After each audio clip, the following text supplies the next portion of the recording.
السلام علیکم ورحمۃ اللہ۔ الحمد للہ رب العالمین والعاقبۃ للمتقین والصلاۃ والسلام علی اشرف الانبیاء والمرسلین ومن تبعہم بإحسان الی یوم الدین، اما بعد۔ اللہ رب العالمین کا شکر احسان ہے کہ اس نے ہمیں دین کی باتوں کو سیکھنے کی توفیق دیا ہے اور اب تک دے رہا ہے۔ اللہ تعالیٰ سے مزید دعا ہے کہ اسی طریقے سے دین سیکھنے کی ہمیں توفیق دے، علماء سے ہمیں جوڑ کے رکھے۔ علماء سے نہیں جڑیں گے تو دین سے دور ہو جائیں گے، دین کی جو اصل چیز ہے اس چیز سے دور ہوتے چلے جائیں گے۔ آج خصوصاً ہندوستان کا ماحول ہے، مسجدوں کو گرانا، مدرسوں کو بند کرنا، مسلمانوں کو پریشان کرنا، مسلمانوں کو اسلام پر عمل کرنے سے روکنا۔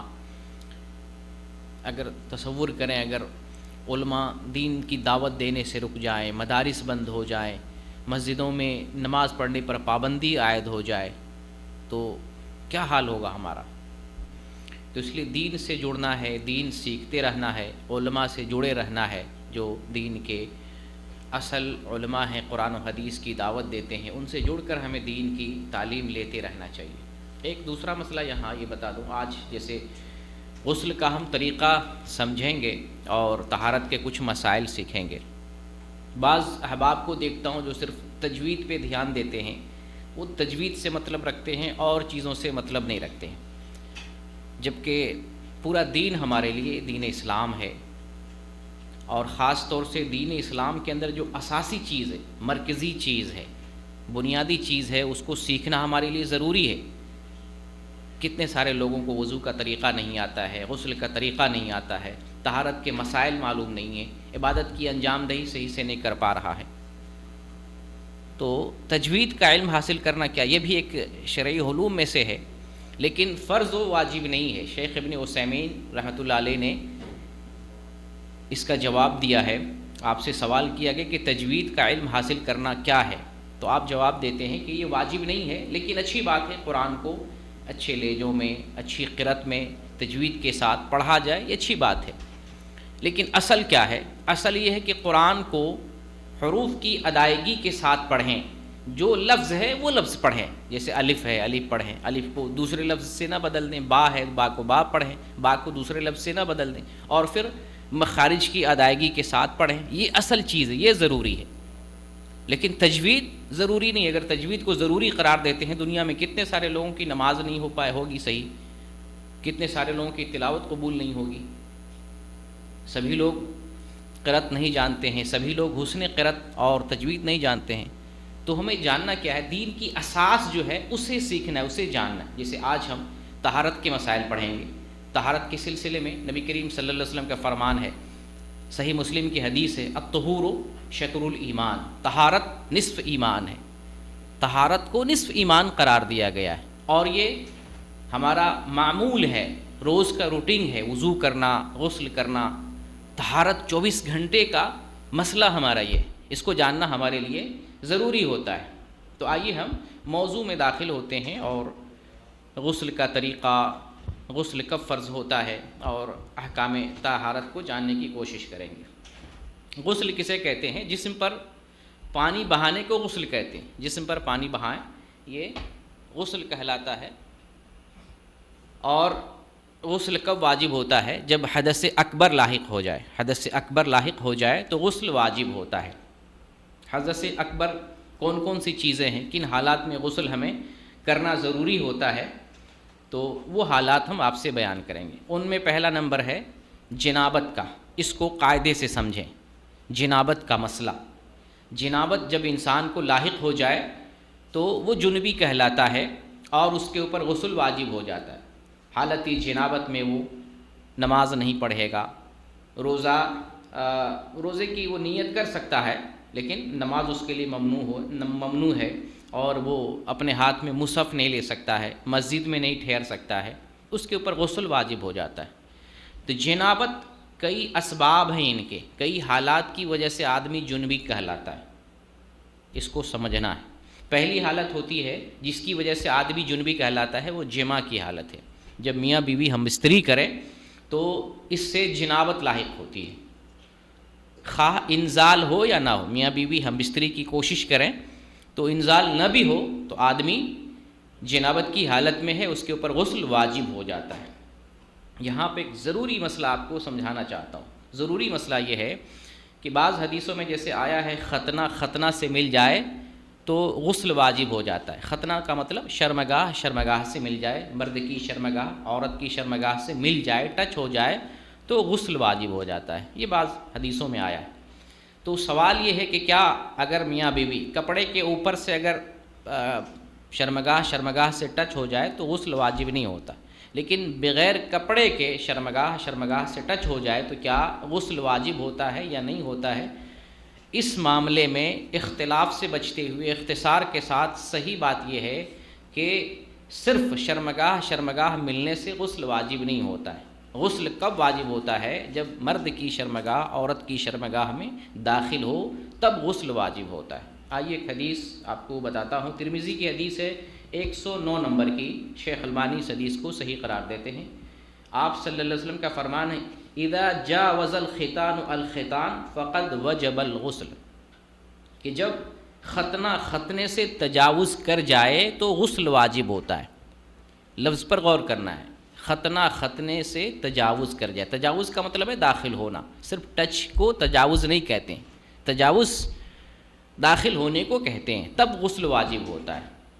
ایک دوسری حدیث ہے جو ابن ماجہ میں ہے 611 نمبر کی، شیخ البانی اس حدیث کو صحیح قرار دیتے ہیں اذا التقى الختانان وتوارت الحشفة فقد وجب الغسل، کہ جب دو ختنے آپس میں مل جائیں اور حشفہ کہتے ہیں مرد کی شرمگاہ کی سپاری اوپر والے حصے کو، یعنی جس کے اوپر چمڑی ہوتی ہے جس کا ختنہ کیا جاتا ہے، وہ اوپری حصہ اگر چھپ جائے تو کب چھپے گا؟ جب داخل ہو۔ یہ دو ختنے مل جائیں اور حشفہ سپاری چھپ جائے، یا دوسرا معنی لیں گے کہ جب داخل ہو جائے فقد وجب الغسل، تب غسل واجب ہوتا ہے۔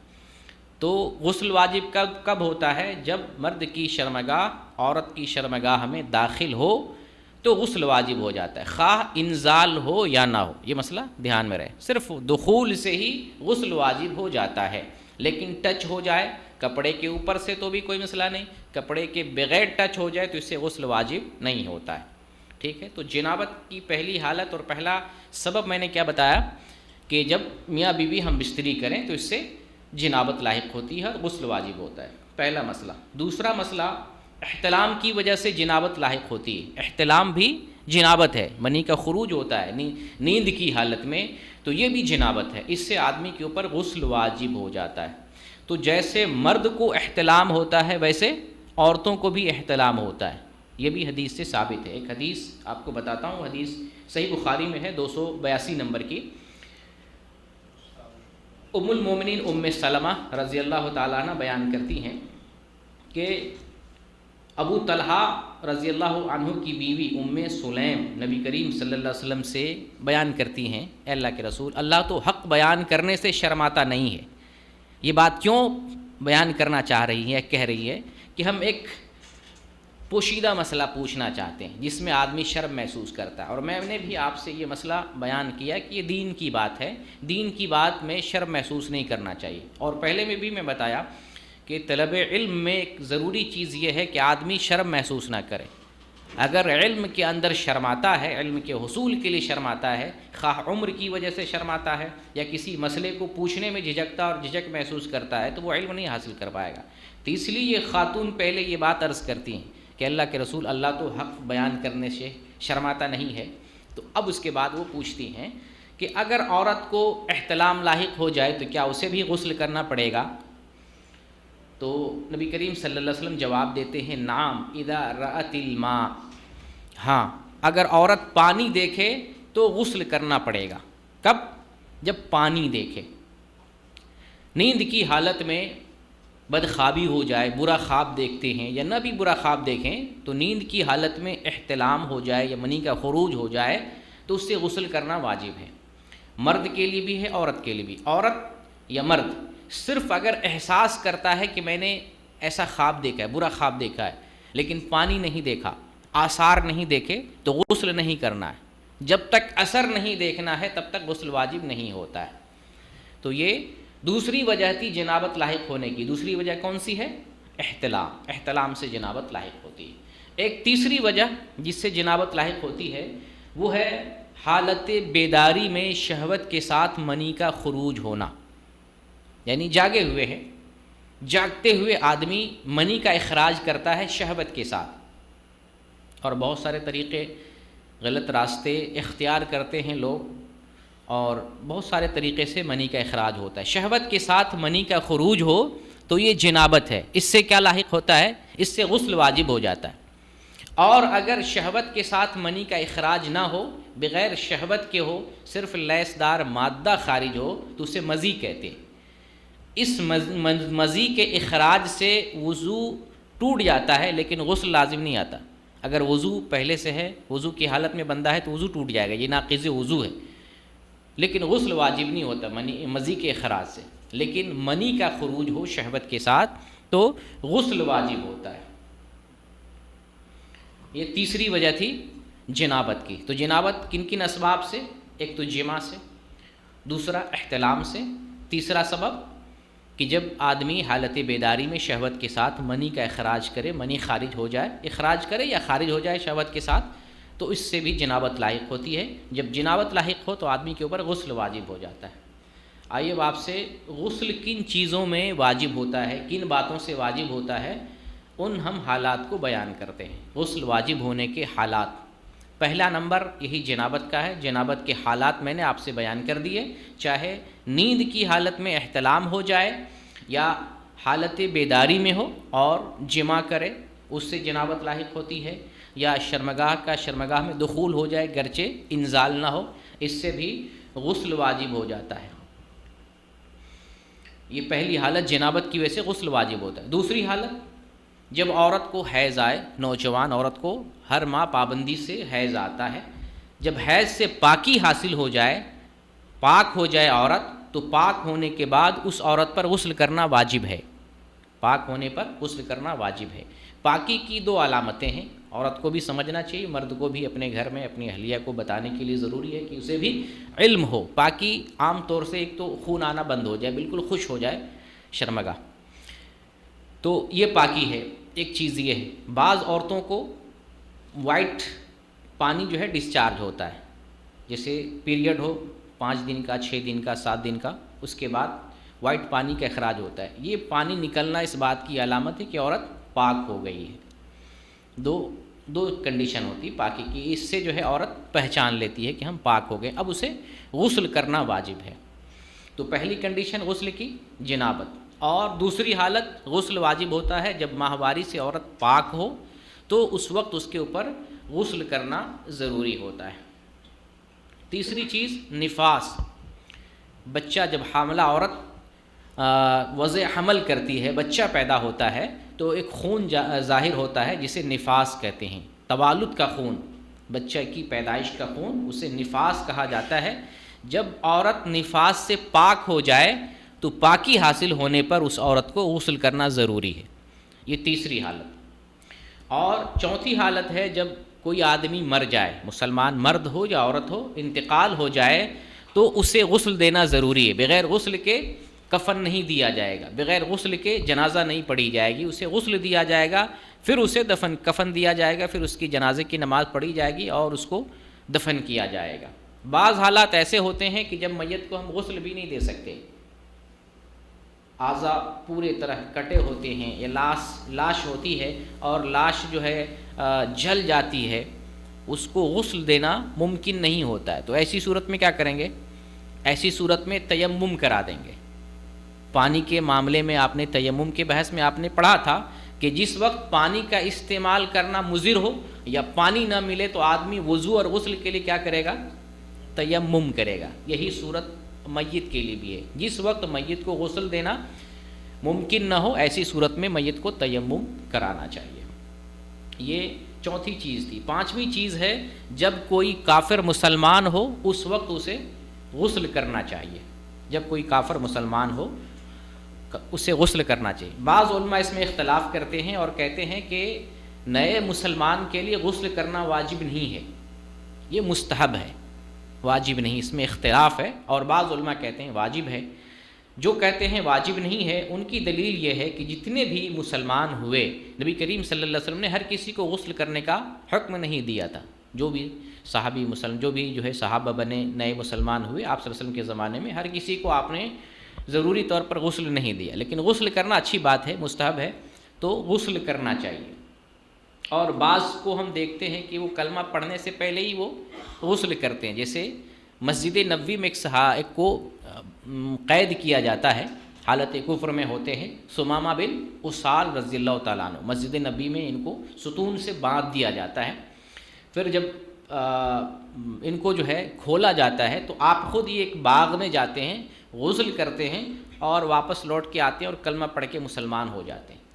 تو ان کو پہلے سے پتہ ہوتا ہے، لوگوں کو بھی معلوم ہوتا ہے کہ کلمہ پڑھنے کے لیے غسل کرنا چاہیے، تو یہ مستحب عمل ہے۔ اسی طریقے سے ابو ہریرہ رضی اللہ تعالیٰ عنہ کی ماں ہیں، اور یہ حدیث غالباً صحیح بخاری کے اندر ہے، ان کی ماں جب اسلام لاتی ہے اور حالت شرک میں ہوتی ہے تو ابو ہریرہ رضی اللہ تعالیٰ عنہ نبی کریم صلی اللہ علیہ وسلم کے پاس جاتے ہیں اور کہتے ہیں اللہ کے رسول میری والدہ آپ کے بارے میں برا بھلا کہتی ہیں، مجھے اچھا نہیں لگتا ہے، تو آپ اللہ رب العالمین سے دعا کریں کہ وہ اسلام میں داخل ہو جائے۔ نبی کریم صلی اللہ علیہ وسلم ابھی دعا کرتے ہیں اور یہ لوٹ کر گھر آتے ہیں تو گھر کا دروازہ بند ہوتا ہے اور پانی کے گرنے کی آواز آ رہی ہوتی ہے، ان کے کانوں میں پڑتی ہے کہ شاید غسل ہو رہا ہے، دروازہ بند کی ہوئی تھی، اور ان کی والدہ بھی سمجھ جاتی ہیں کہ کوئی آیا ہے یا میرا بیٹا آیا، اندر سے آواز لگاتے بھی ٹھہرو میں آ رہی ہوں، غسل کرتی ہے اور کپڑا لگاتی ہے اور اس کے بعد باہر آتی ہے اور وہ کلمہ پڑھ کے مسلمان ہو جاتی ہے۔ تو ایک طرح سے جو ہے پہلے سے یہ چیزیں تھی، لوگوں کے علم میں تھی کہ اسلام لانے کے لیے غسل جو ہے کیا جاتا ہے، تو یہ مستحب عمل ہے۔ یہ 5 چیزوں کے بارے میں غسل جو ہے واجبی طور پر آیا ہوا ہے۔ اب آتے ہیں مستحب غسل۔ بعض احکام، بعض اسباب اور حالات ایسے ہیں جن میں غسل کرنا مستحب ہوتا ہے، ضروری نہیں ہے لیکن غسل کرنا چاہیے، مستحب ہے، تاکید آئی ہوئی۔ اس میں پہلا نمبر ہے جمعہ کا غسل۔ جمعہ کے دن ہمیں غسل کرنا چاہیے، بڑی تاکید آئی ہے۔ اس میں بھی اختلاف ہے، بعض علماء کہتے ہیں جمعہ کے دن غسل کرنا واجب ہے، کیونکہ اس سلسلے میں حدیث بخاری کی 2665 نمبر کی نبی کریم صلی اللہ علیہ وسلم ارشاد فرماتے ہیں غسل یوم الجمعہ واجب علی کل محتلم، کہ جمعہ کے دن غسل کرنا تمام احتلام والے پر یا تمام جو ہے بالغ آدمی پر واجب ہے، تمام بالغ آدمی پر واجب ہے۔ اس حدیث سے دلیل پکڑتے ہوئے بعض علماء کہتے ہیں کہ جمعہ کے دن غسل کرنا واجب ہے، اور بعض علماء جیسے جمہور علماء کہتے ہیں کہ جمعہ کے دن غسل کرنا واجب نہیں، مستحب ہے، بڑی تاکید آئی ہوئی ہے۔ جیسا کہ ایک حدیث ہے، وہ حدیث صحیح بخاری میں ہے 878 نمبر کی۔ ایک مرتبہ سیدنا عمر رضی اللہ تعالیٰ عنہ جمعہ کا خطبہ دے رہے تھے، خطبہ کے دوران ایک صحابی آئے جن کا نام عثمان رضی اللہ تعالیٰ عنہ، خطبہ کے دوران آئے اور خطبہ ہی میں ٹوکتے ہیں کہ کون سا وقت ہے تمہارے آنے کا، یہ بھی دیکھو کتنا ٹائم ہو رہا ہے، کون سا وقت ہے آنے کا۔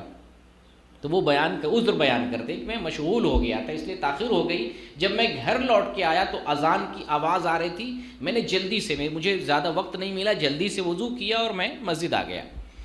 تو حضرت عمر رضی اللہ تعالیٰ عنہ فرماتے ہیں کہ ٹھیک ہے، وضو کرنا بھی اچھی بات ہے، وضو کرنا اچھا عمل ہے، لیکن نبی کریم صلی اللہ علیہ وسلم جمعہ کے دن غسل کرنے کے لیے حکم دیا کرتے تھے۔ اس حدیث سے ہمیں معلوم ہوتا ہے کہ جمعہ کے دن غسل کرنے کی تاکید آئی ہے، لیکن اگر کوئی غسل نہیں کیا ہے تو ایسا نہیں کہ اس کی نماز نہیں ہوگی، واجب نہیں ہے، لیکن تاکید ضرور آئی ہے، جمعہ کے دن ہمیں غسل کرنا چاہیے۔ یہی وجہ ہے کہ جمہور علماء کہتے ہیں کہ جمعہ کے دن غسل کرنا واجب نہیں ہے، لیکن بہرکیف اس سلسلے میں ضرور تاکید آئی ہوئی ہے۔ تو پہلا یعنی جس وقت ہمیں غسل کرنا مستحب ہے وہ جمعہ کا دن ہے۔ دوسرے نمبر پہ ہے عیدین کے دن، یعنی یوم العید کو، عید الفطر کو، عید الاضحیٰ کو غسل کرنا مستحب ہے، مسنون ہے، واجب نہیں ہے۔ اور یہ غسل جمعہ کے دن ہو، عیدین کے دن ہو، یہ غسل نہ صرف مردوں کے لیے ہے بلکہ عورتوں کے لیے بھی، عورتوں کو بھی چاہیے کہ جمعہ کے دن غسل کرے، عید کے دن غسل کرے، عید الاضحیٰ میں، عید الفطر میں عورتوں کو بھی غسل کرنا چاہیے۔ یہ دوسرا مرحلہ۔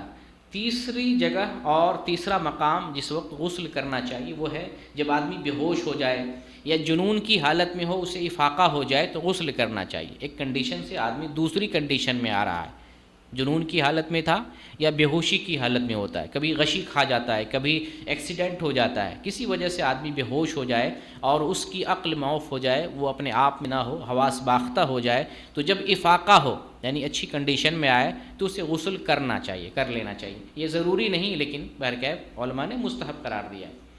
تیسری چیز تھی۔ چوتھی چیز ہے احرام میں داخل ہونے سے پہلے غسل کرنا مستحب ہے، ضروری نہیں ہے۔ بہت سے لوگ سمجھتے ہیں کہ نہیں، عمرہ کرنے کے لیے، حج کرنے کے لیے لازماً غسل کرنا ہی پڑے گا، ایسی بات نہیں ہے۔ احرام سے پہلے غسل کرنا سنت ہے، مسنون ہے، غسل کر لینا چاہیے۔ غسل کر کے احرام کی لباس لگانا چاہیے اور میقات پہ نیت کرنی چاہیے۔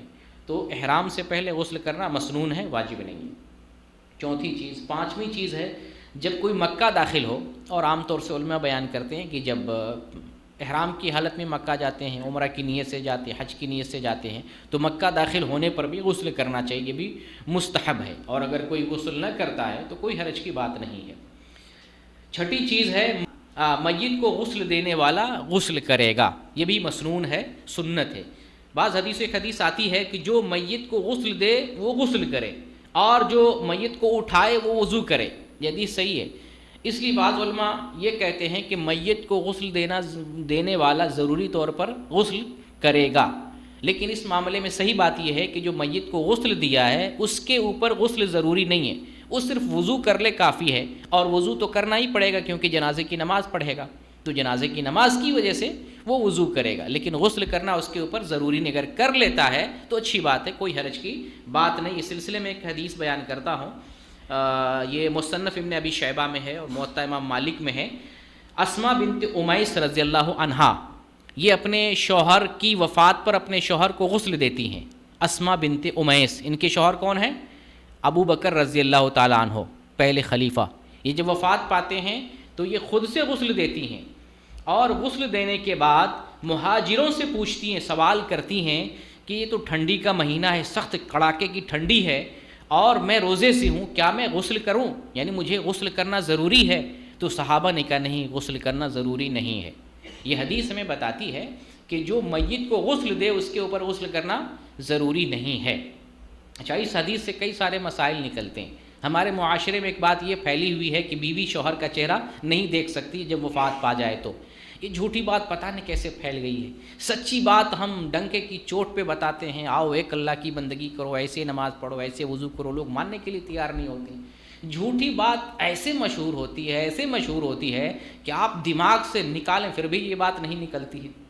لوگوں کے اندر خیال یہی پایا جاتا ہے کہ جب شوہر وفات پا جائے تو بیوی اس کا چہرہ نہیں دیکھ سکتی۔ یہ حدیث کیا بتاتی ہے؟ بیوی غسل دے رہی ہے، غسل دیتے وقت میت کا چہرہ دیکھے گی کہ نہیں دیکھے گی؟ لازماً دیکھے گی۔ تو بیوی شوہر کو غسل بھی دے سکتی ہے، یہ بھی مسئلہ ہمیں معلوم ہو رہا ہے۔ بیوی شوہر کو دیکھ بھی سکتی ہے، اور وہ بیوی ہے، کیوں نہیں دیکھے گی؟ وہ بیوی ہے، زندگی گزاری ہے، وفات سے بیوی کا تعلق ختم نہیں ہو جاتا، بیوی ہے، اور اللہ کرے کہ میاں بیوی دونوں جنت میں جائیں تو جنت میں بھی میاں بیوی ہی رہیں گے، رشتہ ختم نہیں ہوتا۔ پتہ نہیں جھوٹی بات کیسے مشہور ہو گئی ہے، رشتہ ہی ختم کر دیتے ہیں، جنت تک رشتہ، آخرت تک رشتہ ہے، رشتہ ٹوٹا ہی نہیں ہے۔ اس لیے وفات کے بعد شوہر کے پاس اگر جائیداد ہو تو اس جائیداد میں سے بیوی کو حصہ ملتا ہے کہ نہیں؟ اگر رشتہ نہیں رہا تو وراثت میں حصہ کدھر سے مل رہا ہے؟ تو یہ جھوٹی بات ہے کہ بیوی شوہر کا چہرہ نہیں دیکھ سکتی ہے جب وفات پا جائے تو۔ اچھا، یہاں یہ بھی معلوم ہو رہا ہے، دیکھیں کتنی نیک خاتون ہیں، روزے کی حالت میں ہیں، جیسے شوہر ویسے بیوی۔ شوہر بھی ایسے ہی نیک تھے۔ ایک مرتبہ نبی کریم صلی اللہ علیہ وسلم پوچھتے ہیں صحابہ سے، آج کس نے روزہ رکھا؟ کسی نے جواب نہیں دیا۔ جواب کون دیتے ہیں؟ ابو بکر صدیق رضی اللہ تعالیٰ عنہ، کہ اللہ کے رسول میں نے روزہ رکھا۔ پھر آپ پوچھتے ہیں آج کس نے مریض کی عیادت کی ہے؟ کوئی جواب نہیں دیا۔ کون جواب دیتے ہیں؟ ابو بکر صدیق رضی اللہ تعالیٰ عنہ، اے اللہ کے رسول میں نے مریض کی عیادت کی ہے۔ پھر پوچھتے ہیں کہ آج کس نے جنازے میں شرکت کی ہے؟ کوئی جواب نہیں دیتے ہیں۔ جواب کون دیتے ہیں؟ ابو بکر صدیق، میں نے جنازے میں شرکت کی ہے۔ پھر سوال کرتے ہیں کہ آج کون آدمی جو ہے مسکین کو کھانا کھلایا ہے؟ جواب کون دیتے ہیں؟ ابو بکر صدیق، کہ میں نے مسکین کو کھانا کھلایا ہے۔ نبی کریم صلی اللہ علیہ وسلم آخر میں کیا فرماتے ہیں کہ جس آدمی کے اندر یہ 4 خصلتیں، 4 صفات ایک دن میں پائے جائیں وہ آدمی جنت میں داخل ہوگا۔ 4 صفات ڈیلی جو ہے، یہ 4 صفات ہونی چاہیے۔ بیوی دیکھیں روزے سے، جیسا شوہر ویسی بیوی، ہم ایسی بیوی اپنے گھر میں نہیں لاتے، اپنے گھر میں ایسی بہو لائیں، ایسے گھر میں جو ہے بیوی لائیں، گھر جنت بنے گا، ایسی بیوی ہمیں گھر میں لانا چاہیے۔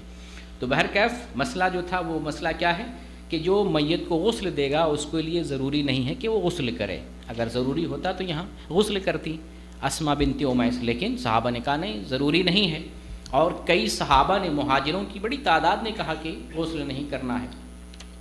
تو یہ موجبات غسل کا بیان تھا۔ اب آتے ہیں غسل کا طریقہ جانتے ہیں، یہ ڈیلی کا ہمارا عمل ہے غسل کرنے کا، ہمیں اچھے سے دھیان سے سننا چاہیے۔ پہلے ہم حدیث بیان کر دیتے ہیں، حدیث کوٹ کرتے ہیں، بیان کرتے ہیں الفاظ بیان کر کے، تاکہ آپ حدیث کے ذریعے سمجھیں غسل کا طریقہ ہمیں محمد صلی اللہ علیہ وسلم نے کیسے بتایا ہے۔ آئیے بخاری کی حدیث دیکھتے ہیں، بخاری میں ہے 248 نمبر کی حدیث ہے۔ حدیث کے راوی ہیں سیدہ عائشہ رضی اللہ تعالیٰ عنہ، وہ بیان کرتی ہیں ان النبی صلی اللہ علیہ وسلم کان اذا اغتسل من الجنابہ بدأ فغسل یدیہ ثم توضأ كما يتوضأ للصلاة ثم يدخل أصابعه في الماء فيخلل بها أصول شعره ثم يصب على رأسه 3 غرف بيديه يفيض الماء على جلده كله۔ سیدہ عائشہ فرماتی ہیں کہ نبی کریم صلی اللہ علیہ وسلم جب جنابت سے غسل فرماتے، جنابت یعنی حالت جنابت میں ہوتے اور غسل فرماتے تھے، کیا کرتے؟ فبدا فغسل یدیہ، بدا فغسل یدیہ، تو آپ دونوں ہاتھ دھلنے سے شروعات کرتے۔ غسل کا پہلا مرحلہ کیا کرتے؟ آپ شروع کرتے اپنے ہاتھوں کو دھلنے سے، پھر کیا کرتے؟ ثم یتوضأ کما یتوضأ للصلاۃ، پھر نماز کی طرح جیسے وضو کیا جاتا ہے اس طریقے سے وضو کرتے۔ اسٹیپ بائی اسٹیپ سنیں، پہلے کیا کرتے؟ دونوں ہاتھ کو دھلتے، ٹھیک ہے، کیونکہ جب جنابت کی حالت میں آدمی ہوتا ہے تو ہاتھ دھلنا ضروری ہوتا ہے، اور جب غسل کیا جاتا تھا تو ٹب میں پانی ہوتا تھا، ٹب میں، بالٹی میں یا کسی چیز میں، برتن میں پانی ہوتا ہے، پھر اس پانی میں ہاتھ ڈالنا ہوتا تھا، اس میں ہاتھ ڈالنے سے پہلے ہاتھ کو صاف کر لیا کرتے تھے، پھر وضو اس طرح سے کرتے جیسے نماز کے لیے وضو کیا جاتا ہے، اس طرح وضو کرتے، پھر کیا کرتے؟ ثم يدخل اصابعه في الماء، پھر اپنی انگلیوں کو پانی میں داخل کرتے تاکہ انگلیاں تر ہو جائیں، گیلی ہو جائیں، پھر کیا کرتے؟ وَيُخَلِّلُ بِهَا أُصُولَ شَعْرِهِ، پھر انگلیوں کے ذریعے بالوں کی جڑوں کو تر کرتے، تمام بالوں کی تمام جڑوں کو تر کر لیتے، تاکہ جب پانی اونڈے لیں تو آلریڈی پہلے سے جو تر ہو گیا رہے گا، تو پھر مزید ہمیں خلال کرنے کی ضرورت نہیں ہے۔ اور غسل میں ضروری ہے کہ بال کی جڑ تک بھی آدمی پانی پہنچائے، تو بال کی جڑوں میں انگلیاں ڈال کر خلال کرتے تمام جو ہے بالوں کے اندر۔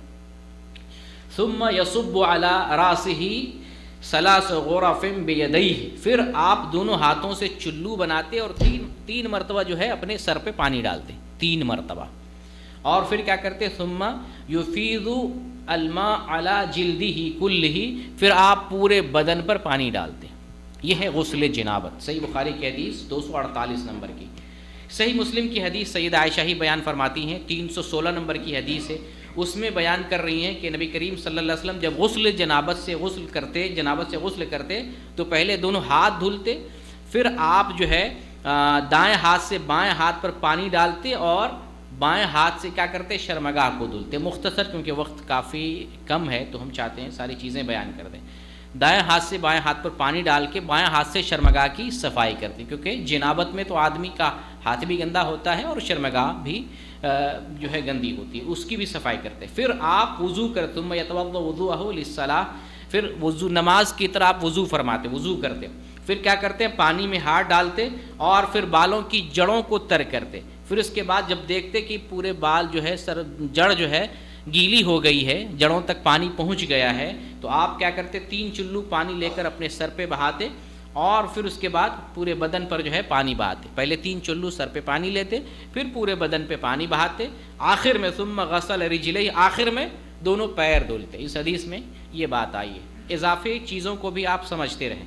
اچھا، صحیح مسلم کی 318 نمبر کی حدیث، اس میں کیا بیان کرتے ہیں؟ راوی جو ہے سیدہ عائشہ بیان کرتی ہیں، کان رسول اللہ صلی اللہ علیہ وسلم اذا اغتسل من الجنابہ، جب جنابت سے غسل کرتے، جنابت کی وجہ سے غسل کرتے، دعا بشیء نحو الحلاب، تو آپ برتن لاتے، ایک برتن، وہ برتن جس میں اونٹنی کے ذریعے اونٹنی کا دودھ دہا جاتا ہے، یعنی اتنا بڑا برتن جس برتن میں اونٹنی کا دودھ آ جائے، ایک طرح سے اندازہ بتایا جا رہا ہے کہ کتنے پانی سے آپ غسل کرتے، وہ برتن منگایا جاتا، پھر اس کے بعد بدأ فاخذ بکفہ، اپنے ایک ہتھیلی سے پانی لیتے، بدأ بشقہ بشق رأسہ الایمن، پھر آپ ایک ہتھیلی سے سر کے دائیں جانب پانی لیتے، ثم الایسر، پھر بائیں جانب سر کے بائیں جانب پانی لیتے، ثم اخذ بکفیہ، پھر آپ دونوں چلو میں پانی لیتے، فقال بہما علی راسہ، پھر آپ اپنے سر پہ جو ہے پانی ڈال لیتے۔ ایک کیفیت یہ ہو گئی۔ ایک چوتھی حدیث بیان کرتا ہوں، یہ سنن نسائی کی ہے، 423 نمبر کی، شیخ البانی اس حدیث کو صحیح قرار دیتے ہیں۔ بیان کرنے والی سید عائشہ ہیں، وہ بیان کرتے ہیں کہ نبی کریم صلی اللہ علیہ وسلم جب غسل کرتے، اذا اغتسل من الجنابہ، جب جنابت سے غسل کرتے، غسل یدیہ ثم توضأ وضوءہ للصلاۃ، تمام حدیثوں میں دیکھیں نماز کی طرح وضو کرتے، اس طرح سے نماز کے لیے وضو کرتے ہیں، پہلے وضو کرتے، ثم يخلل رأسه بأصابعه حتى اذا خيل إليه أنه قد استبرأ البشرہ، پھر آپ انگلیوں کے ذریعے سر کے بالوں کو کیا کرتے، خلال کرتے، بالوں کے تر کرنے کے، بالوں کی جڑ کو تر کرتے، پھر یقین ہو جاتا کہ جڑیں تر ہو گئی ہیں، پھر آپ چلو بنا کر سر پر 3 مرتبہ پانی لیتے، 3 چلو پانی لیتے، ثم غسل سائر جسدہ، پھر آپ پورے جسم کو دھلتے۔ یہ چند حدیثیں آپ کو بیان کیا ہوں، بخاری سے، مسلم سے، سنن نسائی سے۔ ان احادیث کی روشنی میں غسل کا طریقہ کیا آتا ہے، اب میں خلاصہ بیان کرتا ہوں کہ غسل جب ہم کریں گے، پہلے نمبر پر ہم غسل کی نیت کریں گے، طہارت کی نیت کریں گے، کیونکہ عمل کا دار و مدار کس پر ہے، نیت پر ہے، اور غسل کیا ہے، عبادت ہے، یہ وضو کرنا عبادت ہے، غسل کرنا عبادت ہے۔ جب تک آپ وضو نہیں کریں گے، غسل نہیں کریں گے، آپ عبادت نہیں کر سکتے ہیں۔ اب پہلے نمبر پہ آپ نے نیت کر لی طہارت حاصل کرنے کی، غسل کرنے کی، پھر دوسرے نمبر پر آپ بسم اللہ کہیں گے، بسم اللہ جیسے وضو میں کہتے ہیں ویسے غسل میں بھی بسم اللہ کہیں گے۔ اگر آپ حمام میں نہا رہے ہیں تو حمام میں اللہ کا نام نہیں لیا جاتا ہے، وہاں کیا کریں گے، دل میں آپ بسم اللہ کہہ لیں۔ حمام میں اگر آپ نہا رہے ہیں تو جو اٹیچ باتھ روم جس میں نجاست بھی ہو تو وہاں دل میں بسم اللہ کہہ لیں، لیکن صرف حمام ہو، نہانے کے لیے ہو تو وہاں بسم اللہ کہہ سکتے ہیں، صرف اگر نہانے کے لیے ہو تو، یا جیسے ٹیوب ویل پہ نہاتے ہیں، تالاب میں نہاتے ہیں، یا جو ہے نل سے نہاتے ہیں جہاں پر نجاست نہیں ہے تو وہاں بسم اللہ پڑھ سکتے ہیں زبان سے، کوئی حرج کی بات۔ اب آتے ہیں وضو کیسے، غسل کیسے کریں گے۔ پہلے آپ دونوں ہاتھوں کو دھلیں گے، ٹھیک، سب سے پہلے نمبر پہ۔ پھر نجاست لگی ہو، جنابت کی حالت میں ہو تو شرمگاہ کو دھلیں گے، دونوں ہاتھ دھلیں گے، پھر بائیں ہاتھ سے شرمگاہ کو دھلیں گے۔ اس کے بعد آپ کیا کریں گے، پھر آپ مکمل وضو کریں گے، نماز کی طرح جیسے وضو کرتے ہیں اس طریقے سے وضو کریں گے۔ وضو میں ہم 2 بات بتا دیتے ہیں، بعض علماء کہتے ہیں کہ سر کا مسح نہیں کریں گے وضو میں، کیونکہ حدیثوں میں جب وضو کی کیفیت بیان کی گئی ہے تو اس میں سر کا مسح مذکور نہیں ہے۔ بعض علماء کہتے ہیں جب نماز کی طرح وضو بتایا گیا ہے تو سر کا مسح بھی کریں گے، تو بہرکیف کوئی بڑی بات نہیں، وضو نماز کی طرح وضو کریں۔ اور پھر اس میں ایک بات یہ بھی بعض علماء کہتے ہیں کہ جیسے ایک حدیث میں نے بتایا، پیر آپ نے کب دھلا تھا، سب سے بعد میں، تو بعض علماء کہتے ہیں پیر ہم بعد میں دھلیں گے۔ تو چونکہ اس زمانے میں جو جگہ ہوتی تھی، مٹی، دھول مٹی لگنے والی جگہ ہوتی تھی، جب آپ غسل کریں گے تو پیر پہ مٹی جم جائے گی، پانی جب انڈیلیں گے تو زمین کی مٹی پیر پہ آ جائے گی، ہو سکتا ہے یہ مسلط رہی ہو تو آخر میں جاتے ہوئے آپ پیر دھل لیا کرتے تھے۔ تو آپ اگر صرف وضو کر لیتے ہیں پہلے، بعد میں پیر نہ بھی دھلتے ہیں کوئی مسئلہ نہیں ہے، لیکن یہ ہے کہ کیا کریں گے، آپ نماز کی طرح جیسے وضو کرتے ہیں آپ وضو کریں گے دوسرے نمبر۔ اس کے بعد کیا کریں گے، تر انگلیوں کے ذریعے پورے بال کے جڑوں کو گیلا کریں گے، تر انگلیوں کے ذریعے پورے بالوں کے جڑوں کو گیلا کریں گے تاکہ کہیں پر جو ہے خشک نہ رہ جائے۔ جب پانی لے لیں گے تو ہو سکتا ہے پانی جو ہے اندر نہ جائے، لیکن جب ہاتھ انگلیوں کے ذریعے تر کریں گے تو جڑ تک پھر پانی پہنچ جائے گا۔ اب اس کے بعد جب بال کی جڑوں کو ہم نے تر کر لیا تو اب کیا کریں گے، اب اس کے بعد 3 چلو بنا کر سر پہ پانی انڈے لیں گے، 3 چلو سر پر جب پانی لے لیں گے، اب اس کے بعد کیا کریں گے، دائیں جانب آپ چلو لے کے دائیں جانب سے شروع کریں گے، پھر سر کے بائیں جانب آپ پانی لیں گے، اب اس کے بعد پورے سر پہ پانی ڈالیں گے۔ یہ غسل کا کامل طریقہ ہے، غسل جنابت اسے کہتے ہیں۔ حدیثوں کی روشنی میں جو بات سامنے آئی ہے ان باتوں کا میں نے خلاصہ بیان کیا ہے کہ یہ غسل کا کامل طریقہ غسل جنابت کا طریقہ ہے۔ یہی غسل جنابت غسل حیض بھی ہے، یہی غسل نفاس بھی ہے، یہی غسل جمعہ بھی ہے، یہی غسل عیدین بھی ہے۔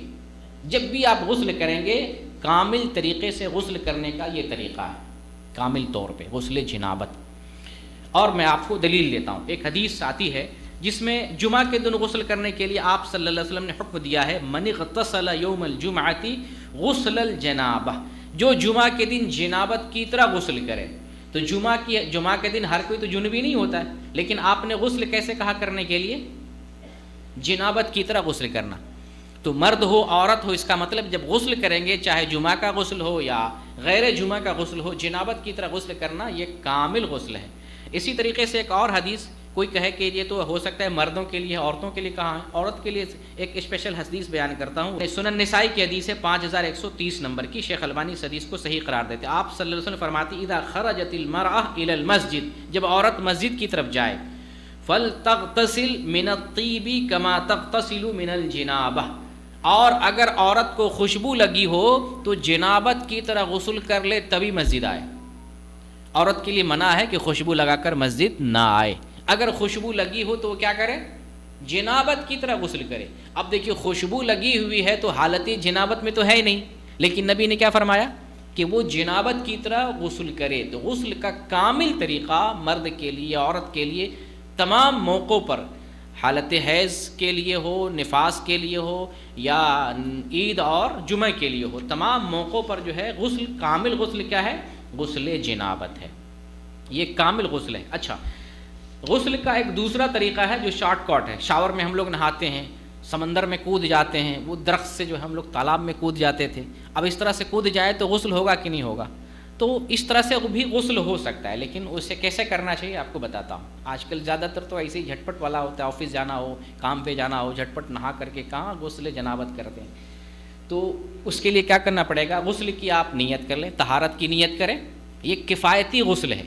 آپ طہارت کی نیت کریں، بسم اللہ کہیں، اس کے بعد کلی کریں، ناک میں پانی پہنچائیں، پھر پورے بدن پر اس طور پر پانی پہنچائیں کہ پورا بدن بھیگ جائے، بال کی جڑوں تک بھی پانی پہنچ جائے. یہ کامل غسل ہے. اس طرح سے غسل کر لیتے ہیں، یہ بھی غسل ہو جائے گا. اس کو کفایتی کہتے ہیں، کفایتی غسل. ایسے بھی کر سکتے ہیں، لیکن ضروری ہے کہ سر پر، بدن پر، بالوں کی جڑوں میں تمام جگہ پر پانی پہنچ جائے. یہ کفایتی غسل ہے. یہاں پر عورتوں کے تعلق سے تھوڑی سی کچھ باتیں مزید اضافہ کرنا چاہتا ہوں. بہت ساری عورتیں پوچھتی رہتی ہیں غسل حیض کا کیا طریقہ ہے، تو میں آپ کو بتایا کہ غسل حیض میں بھی یہی غسل کریں، غسل جنابت ہی کریں گے. غسل نفاس میں بھی یہی غسل کریں، غسل جنابت ہی کریں گے. ٹھیک ہے. اور جمعہ کے دن اور دوسرے موقع پر بھی افضل اگر غسل کرنا چاہتے ہیں کامل غسل، یہ غسل جنابت ہی ہے. ٹھیک ہے. لیکن بعض چیزیں حیضہ کے تعلق سے مزید آئی ہوئی ہیں، چونکہ حیض کی حالت میں عورتوں کے جسم سے بدبو آتی رہتی ہے، تو اس لیے نہانے میں تھوڑا سا عورتوں کے لیے کہا گیا ہے کہ صفائی ستھرائی کا زیادہ خیال کرو. جیسے سیدہ عائشہ فرماتی ہیں، حدیث ہے 332 نمبر کی صحیح مسلم میں، ایک عورت ہوتی ہے انصار کی، اسما نام کے، وہ نبی کریم صلی اللہ علیہ وسلم سے سوال کرتی ہیں غسل حیض کے بارے میں کہ عورت غسل حیض کیسے کرے. تو آپ صلی اللہ علیہ وسلم نے فرمایا کہ پانی لو، بیری کا پتا لو، اچھے طرح سے جو ہے اپنے آپ کو صاف کرو، اور اچھے طریقے سے صاف کرنے کے بعد جو ہے پھر سر پہ پانی جو ہے، جب اچھے طریقے سے صفائی کر لو تو سر پہ پانی انڈیل کر اپنے آپ کو پاک کرو، اپنا جسم دھلو. پھر آپ آخر میں فرماتے ہیں کہ مشک، کستوری والا کپڑا لو یا کستوری والی کوئی روح لے لو جس میں خوشبو لگی ہوئی ہو، اور اس سے اپنے بدن کو پاک کرو. یعنی جہاں جہاں داغ دھبے ہوں خون کے، یا خون کی بو آ رہی ہو، نجاست یا اس طرح کی بو آ رہی ہو، تو بدن پہ وہ کپڑا جو ہے اسی طرح سے پوچھ لو یا روئی پوچھ لو تاکہ بدن سے خوشبو آنے لگے. یہ جو ہے خاص طور سے کہا گیا. اگر یہ چیز نہیں ہے تو صابن کا استعمال آج ہو رہا ہے، اسی سے غسل جو ہے کفایت کر جاتا ہے. ایک دوسری چیز اس میں یہ ہے کہ اگر کوئی عورت چوٹی باندھی ہوئی ہے تو غسل حیض میں یا غسل نفاس میں اسے کھولنا پڑے گا یا نہیں کھولنا پڑے گا؟ تو اسے کھولنے کی ضرورت نہیں. غسل حیض ہو یا غسل نفاس ہو، اگر عورت نے چوٹی باندھی ہوئی ہے تو چوٹی کھولنے کی ضرورت نہیں ہے. آئیے ایک حدیث سناتے ہیں. ایک حدیث ہے صحیح مسلم کی 330 نمبر کی. اس حدیث میں ام سلمہ نبی کریم صلی اللہ علیہ وسلم سے پوچھتی ہیں کہ میں بالوں کی چوٹی بناتا ہوں، تو جب میں غسل جنابت کروں تو کیا مجھے کھولنا ضروری ہے؟ تو آپ صلی اللہ علیہ وسلم نے فرمایا کہ نہیں، تمہارے اوپر جو ہے سر پہ 3 چلو پانی ڈال لینا ہی کافی ہے. تم سر پہ 3 چلو پانی ڈال لو، پھر اس کے بعد پورے بدن پر پانی ڈال لو. تو چوٹی کھولنا ضروری نہیں. ایک اور حدیث آپ کو بتاتا ہوں, وہ حدیث ہے صحیح مسلم کی اس کے بعد دوسری حدیث 331 نمبر کی حدیث ہے. سیدہ عائشہ رضی اللہ تعالیٰ عنہ کے پاس ایک خبر پہنچتی ہے. وہ خبر کیا ہے کہ عبداللہ بن عمرو رضی اللہ تعالیٰ عنہ عورتوں کے غسل میں بال کو کھولنے کا حکم دیتے تھے. تو جب ان سیدہ عائشہ تک یہ خبر پہنچی, وہ تعجب کرتی, کیا بات ہے, وہ عورتوں کے لیے کہہ رہے ہیں کہ وہ غسل کرنے میں بال کھولنا چاہیے, وہ یہ کیوں نہیں کہتے کہ جو ہے عورتوں کو اپنا سر موڑ لینا چاہیے. تھوڑا سا تعجب کرتے ہوئے کہ جب بال ہی کھولنا ہے سر مڑا لیں, بال ہی نہ رہے. وہ حیرت سے بیان کرتی. اس کے بعد وہ کہتی ہیں, آگے بیان کرتی ہیں کہ میں اور رسول اللہ صلی اللہ علیہ وسلم ایک ہی برتن سے غسل کیا کرتے تھے, اور ہم اس سے زیادہ کچھ نہیں کرتے تھے کہ 3 لب بنا کے سر پہ پانی ڈال لیتے تھے. کھولنے کی ضرورت نہیں تھی, سر کے بالوں پر پانی 3 چلو ڈال لیتے تھے. تو بالوں کی چوٹی عورت کو کھولنے کی ضرورت نہیں, سر پہ چوٹی پہ پانی لے لے, لیکن پانی بال کے جڑوں کو پہنچنا ضروری ہے. یہ دھیان میں رہنا چاہیے. تو یہ غسل کا طریقہ ہے. سمجھ میں آ گیا غسل کا طریقہ, غسل جنابت کا کامل طریقہ میں آپ کو حدیث کی روشنی میں بیان کر دیا. اور پھر کفایتی غسل بھی ہے, شارٹ کٹ راستہ بھی ہے, تو اس کو بھی کبھی کبھار جلدی بازی میں اپنا سکتے ہیں, لیکن کامل غسل کریں تو الحمدللہ اس میں ثواب ملے گا اور بہتر طریقہ ہے. آئیے عورتوں کے تعلق سے کچھ مخصوص مسائل, طہارت کی بات چل رہی ہے تو کچھ مخصوص مسائل عورتوں کے تعلق سے بیان کر دیتے ہیں, عورتوں کے لیے, اور مردوں کو بھی جاننا ضروری ہے تاکہ اپنے گھر میں یہ بات بتا سکے. عورتوں کی شرمگاہ سے 3 قسم کا خون نکلتا ہے, 3 قسم کا. ایک ہے حیض کا خون, اور ایک ہے نفاس کا خون, اور ایک ہے استحاضہ کا خون. 3 قسم کا خون نکلتا ہے. ان 3 قسم کے احکام کو جاننا عورتوں کے لیے ضروری ہے. خون سے ہٹ کر ایک پانی نکلتا ہے جسے لیکوریا کہتے ہیں, عربی میں اسے رطوبت کہتے ہیں. رطوبت کا مسئلہ یہ ہے کہ وہ پاک ہے, وہ اس کا نکلنا, وہ پانی پاک ہے, اگر کپڑے میں لگ جائے, بدن میں عورت کے لگا ہو, اس سے ناپاک نہیں ہوتی, لیکن اس کا نکلنا وضو کے ٹوٹنے کا سبب ہے. وضو ٹوٹ جاتا ہے, اگر نکلے تو وضو ٹوٹ جائے گا. نماز سے پہلے جو ہے وضو کر لے, پھر نماز پڑھا کرے.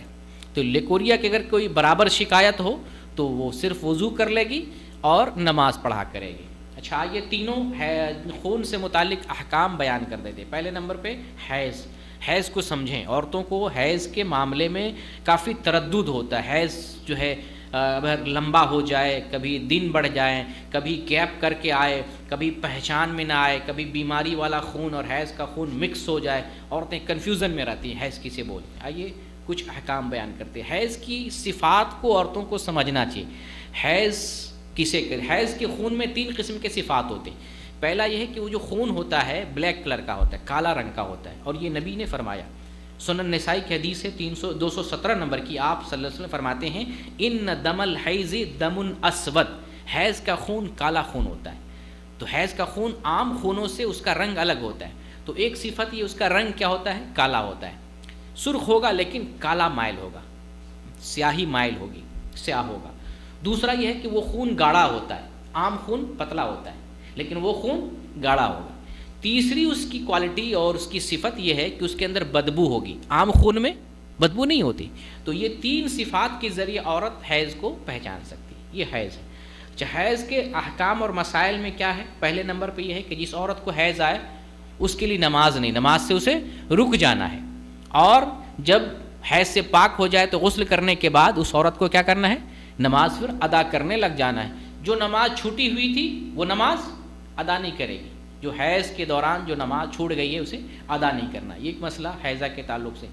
ایک دوسرا مسئلہ حیضہ کے تعلق سے یہ ہے کہ وہ روزہ بھی نہیں رکھے گی. حیض کی حالت میں روزہ نہیں رکھے گی. بائی دیوے رمضان کا مہینہ ہے, رمضان میں حیض آیا تو عورت حیض میں جتنا دن ہوگا اتنے دن روزہ چھوڑ دے گی. رمضان کے بعد جب میسر ہو اسے روزوں کی قضا کرنی, نماز کی قضا نہیں لیکن روزوں کی قضا کرنی. یہ دوسرا معاملہ ہے.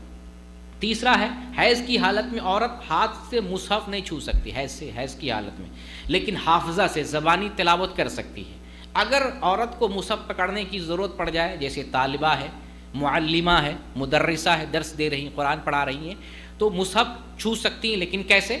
اپنے ہاتھ میں دستانہ لگا لے, کپڑے کا ٹکڑا رکھ لے اور اس کے ذریعہ, یا جزدان لگا ہوا ہو تو جو ہے اسے پکڑ لے. جیسے بخاری کے اندر ایک اثر امام بخاری نے ذکر کیا ہے. ابو وائل ہیں, یہ اپنی خادمہ کو قرآن دے کر کسی کے پاس بھیجتے تھے, تو جزدان میں لپٹا ہوا ہوتا تھا، کھلا ہوا نہیں ہوتا تھا، جزدان میں لپٹا ہوا. تو عورت اگر گلفس لگا لے، دستانہ لگا لے، تو پھر قرآن اٹھا سکتی ہاتھ میں، ٹھیک ہے، اور قرآن پڑھ بھی سکتی ہے. حیض کی حالت میں قرآن عورت پڑھ سکتی ہے. کوئی بھی صحیح حدیث نہیں ہے جس میں عورتوں کو حیض کی حالت میں قرآن پڑھنے سے منع کیا گیا. تلاوت، یہ جو قرآن ہے یہ صرف تلاوت کی کتاب نہیں، یہ کون سی کتاب ہے؟ کتاب ہدایت ہے، دستور الہی ہے، نظام زندگی ہے. جب اس کو پڑھیں گے نہیں ہمیں حکم کیسے معلوم ہوگا؟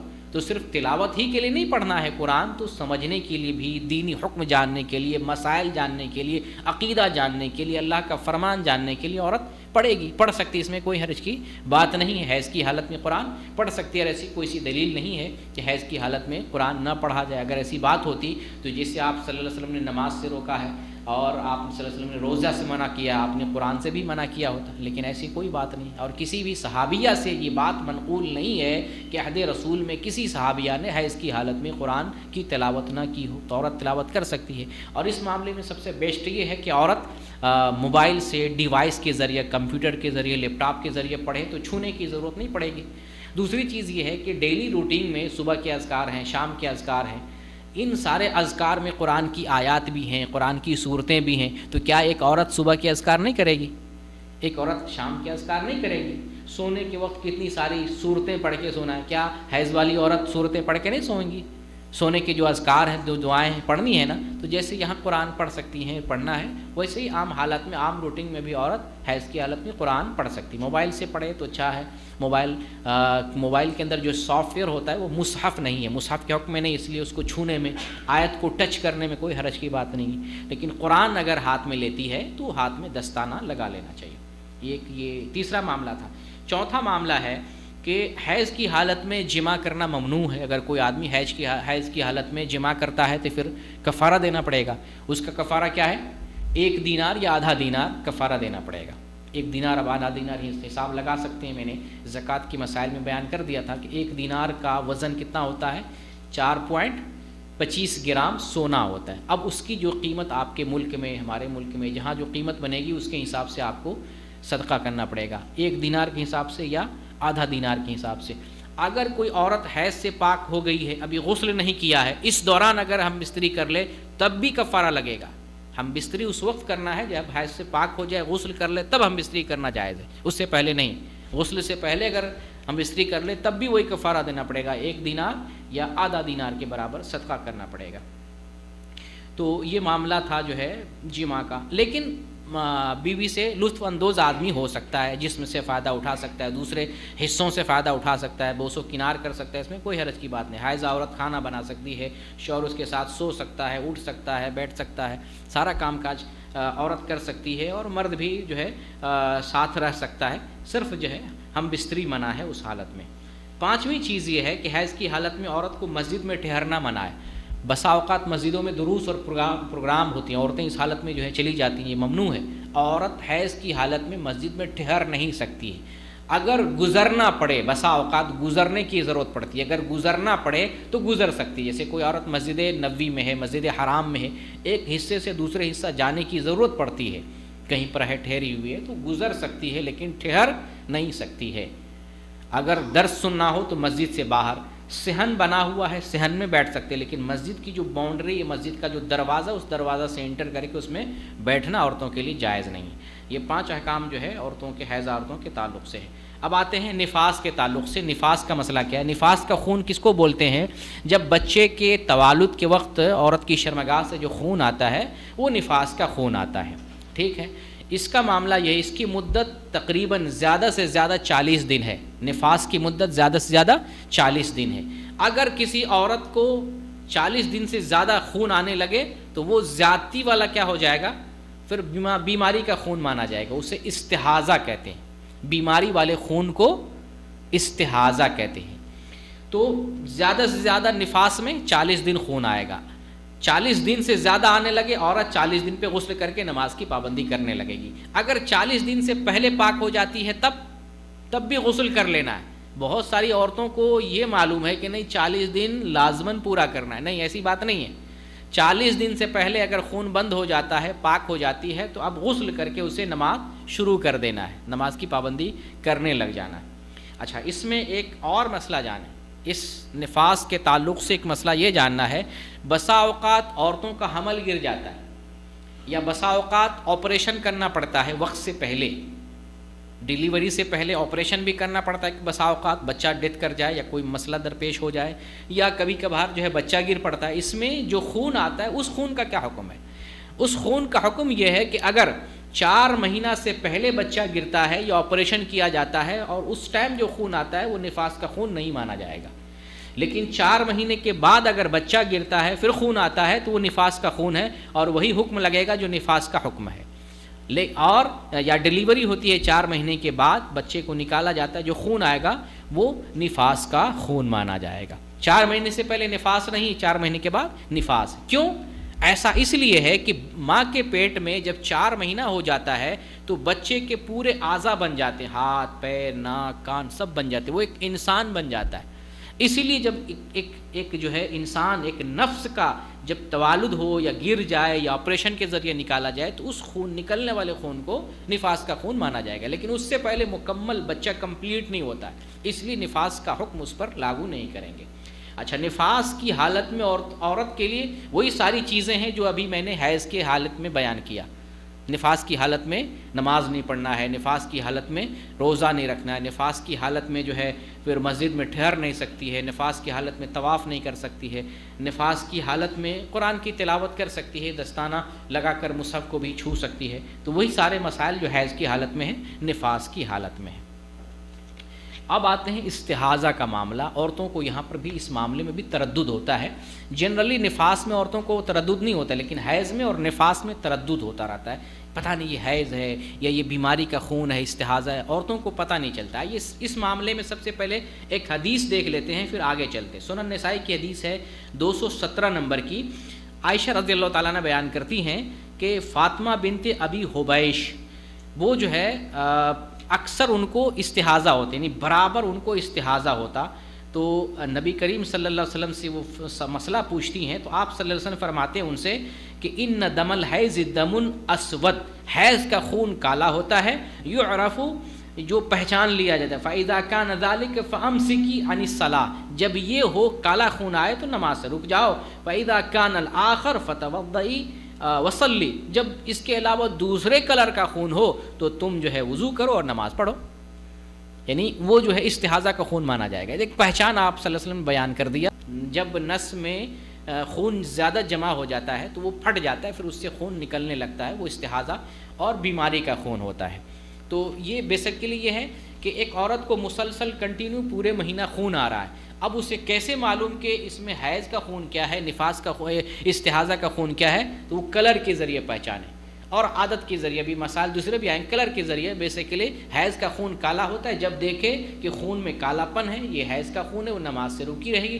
جب وہ خون بند ہو گیا کالا والا، دوسرا خون آنے لگا، دوسرا بلڈ لال کلر کا یا زردی کا مائل اور دوسرے کلر کا، غسل کرے گی اور نماز وہ اسٹارٹ کر دے گی. یہ ایک جو ہے بڑی پہچان رسول اللہ صلی اللہ علیہ وسلم نے بیان فرما دی ہے. آئیے اب اس کے جو ہے کچھ احکام اور مسائل بیان کرتا ہوں. استحاضہ کے سلسلے میں جو ہے یہ کئی ساری چیزیں ہیں. استحاضہ کا جو خون ہوگا وہ جو ہے پتلا ہوتا ہے، گاڑھا نہیں ہوتا ہے اس کی طرح، اور وہ خون جو ہے عورت کے جسم سے مسلسل نکلتا رہتا ہے. استحاضہ کی حالت میں جب عورت ہوتی ہے تو کوئی چیز منع نہیں عبادت کے تعلق سے. استحاضہ کی حالت میں نماز بھی پڑھنا ہے، روزہ بھی رکھنا ہے، تلاوت بھی کرنا ہے. جو کام حج پہ ہے تو حج کر سکتی ہے، عمرہ پہ ہے عمرہ کر سکتی، کوئی بھی چیز منع نہیں.